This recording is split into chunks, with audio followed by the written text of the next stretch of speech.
Hezbollah ने Israel के army base पर दागे ड्रोन, 4 सैनिकों की मौत, 60 से ज्यादा घायल। ईरान समर्थित हिजबुल्लाह ने इजरायल के आर्मी बेस पर ताबड़तोड़ ड्रोन अटैक कर दिया है और ये अटैक इतना घातक था कि इजरायली सैनिकों के परखच्चे उड़ गए हैं। इस बीच इजरायली बचाव सेना की ओर से कहा गया कि बिनियामानी शहर में स्थित सैन्य अड्डे को निशाना बनाया गया है। खुद इजरायल ने इसको कबूल किया है। दरअसल लेबनान के चरमपंथी समूह हिजबुल्लाह ने इस हमले की जिम्मेदारी भी पूरी तरीके से ले ली है। दरअसल इजरायल और हिजबुल्लाह की जंग उस वक्त से तेज हो गई जब इजरायल ने हिजबुल्लाह के चीफ कमांडर नसरुल्लाह हसन को मौत के घाट उतार दिया था और लेबनान की बेरूत राजधानी में ताबड़तोड़ भीषण एयर स्ट्राइक किया था।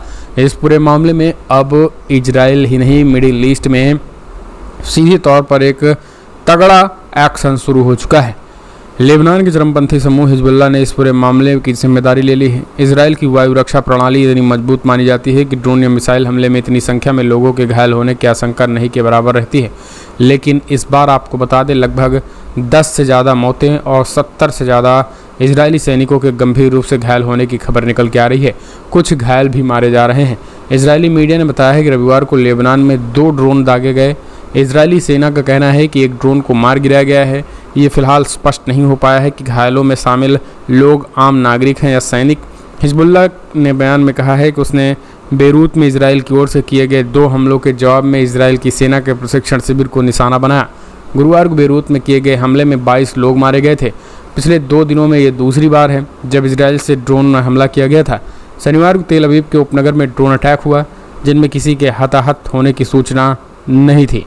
लेकिन आपको बता दें, अब इजरायल पर भी हिजबुल्लाह ने पलटवार करना शुरू कर दिया है। दूसरी ओर इजरायल रक्षा बल IDF ने कहा है कि उसने पिछले 24 घंटे में दक्षिणी लेबनान में आमने सामने की मुठभेड़ में हिजबुल्लाह के 50 लड़ाकों को ढेर किया है।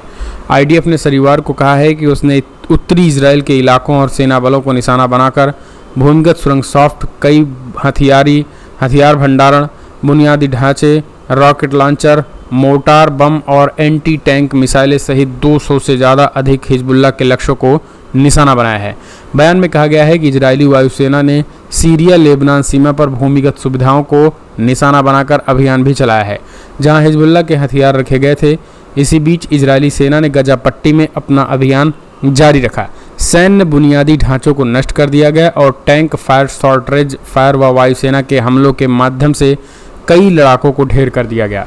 इस तरीके की रिपोर्ट्स निकल के आ रही है। हिजबुल्लाह ने इजरायल के आर्मी बेस पर ये भीषण अटैक किया है। तो अब आपको बता दें, इस पूरे मामले में इजरायल जो है वो अब अपने जनहानि की जो है वो पूरी तरीके से बात कर रहा है कि हमें कितनी जनहानि हुई है, इसका आकलन इजरायल कर रहा है। लेकिन हिजबुल्लाह ने स्पष्ट कर दिया है कि हमला अभी तो ट्रेलर है, इससे और ख़तरनाक युद्ध होंगे। लेकिन इजरायल की जो सेना है वो ग्राउंड पर लेबनान में घुस चुकी है और लेबनान पर एक तरीके से बंकर और सुरंगों को नष्ट कर रही, इस तरीके की भी खबर है। तो दोस्तों, युद्ध जो है फिलहाल ये रुकने वाला नहीं है, अभी और आक्रामक युद्ध की तरफ ये बढ़ रहा है देश। फिलहाल कमेंट्स माध्यम से आप अपने सुझाव देना ना भूलें। पल पल के अपडेट के लिए चैनल को सब्सक्राइब करें। आपको क्या लग रहा है, क्या वाकई में इजरायल का अंत नज़दीक है या मिडिल ईस्ट में खाड़ी देशों में मुस्लिम देशों का अंत नज़दीक है? तो कमेंट्स माध्यम से अपने सुझाव देना ना भूलें।